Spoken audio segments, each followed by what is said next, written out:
In the past, something special very nearly happened. Dontrell, who would later be known as Cockroach, wanted to form a team of villains to take control of their community and seize it from the likes of Kingpin. He gathered his friends, Mariah, Raymond, Cornell, Mortimer, and Lonnie, and they largely took to the idea. They filed their teeth and called themselves the Fang Gang, but the dream didn't last. They quickly split up due to infighting, but Dontrell just couldn't let the idea go. The Fang Gang, the greatest group of criminals that never was. Today, Iron Fist and Luke Cage have taken to rounding up those who have escaped from a recent prison break at Rikers. They are nearly arrested for doing so and realize they are going to be late for an important meeting. Elsewhere, Lonnie, who these days calls himself Tombstone, is visited by his old friend Mortimer. Tombstone has gotten quite a bit of power since the days of the Fang Gang, but lately he's been slipping. Black Cat is setting her sights on his territory, and things don't look good. All is not lost though, and Mortimer is here to help. Luke and Danny go to their headquarters, which are being rebuilt by the former criminals the two have hired. They go inside where everyone is waiting for them, and yeah, the two are pretty late.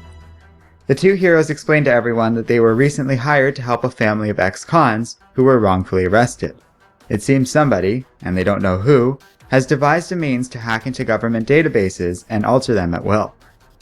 They have been falsifying records to get people sent to prison for a crime they didn't commit. Danny sends the details of it to the rest of the heroes. He and Luke explain they now have one simple goal: to legally get everyone wrongfully sent to jail released, regardless of whether or not they have a criminal record. This is what they're going to do, plain and simple. As far as Power Man and Iron Fist are concerned, nobody is going to jail for something they didn't do. In the South Bronx, Cornell and Raymond, who now call themselves Cottonmouth and Piranha, have gotten a new offer. Cottonmouth recently escaped from prison thanks to our heroes being distracted fighting themselves, but he has nothing left. His criminal network is long gone, but this new opportunity should turn things around. Piranha introduces Cornell to the Black Cat, and together, the three are going to take everything Tombstone has. The heroes seem to take the meeting reasonably well, but Luke and Danny don't know all of them that much. For example, the new Spider-Man is really hard to read and so much younger than them. But the only thing that matters is the job at hand. The sorcerer Signor Magico stops by, having been tasked with finding out who made the software that's being used to put people behind bars. It has some sort of mystical protection around it, and even worse, the copy of the software was stolen from him. Luke is furious, but Signor Magico promises to help them get it back from the hooded figure that took it.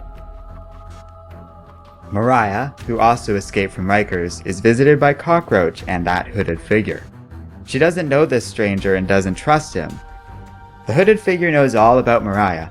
She never got the respect she deserves, but if she helps him, that will change. This man is going to get a new operation started. He's thinking of calling it the New Pride, and his name is Alex Wilder.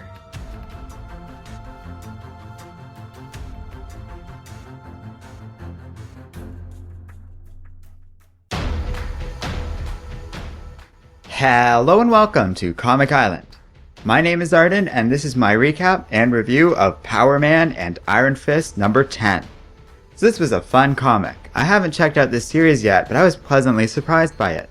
It reminds me a lot of the older Heroes for Hire comics. It has a very similar style and character designs, the story and dialogue have a familiar feel to it, and on the whole it's a fun read.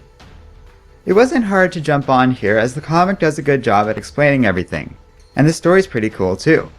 I like what's being set up here, a bunch of criminals setting up factions and preparing for war with one another, while Luke Cage and Iron Fist seem on course to be smack in the middle of everything. The two are unsurprisingly pretty fun together, and I like the little community they've set up around them, mostly with ex-cons and the likes, but even something like Senior Magico is kind of funny as opposed to the typical thing in this, which would be Doctor Strange. It's robustly in character for both of them, giving these former enemies second chances, and working to make a better world around them. That's a great thing with these heroes and this comic. It's nicely grounded in the real world and life in a modern city, which makes the events have a certain level of realism to them. The characters are pretty cool too. I like most of the villains being brought in here. Even Black Cat, who's usually kind of annoying in her new role as a crime boss, feels a lot less obnoxious as compared to usual. Maybe the lack of Dan Slott can account for that. I'm pretty sure her character went in this direction because Spider-Man hurt her feelings one time, so yeah, her breaking away from that seems to be a healthy decision for the character.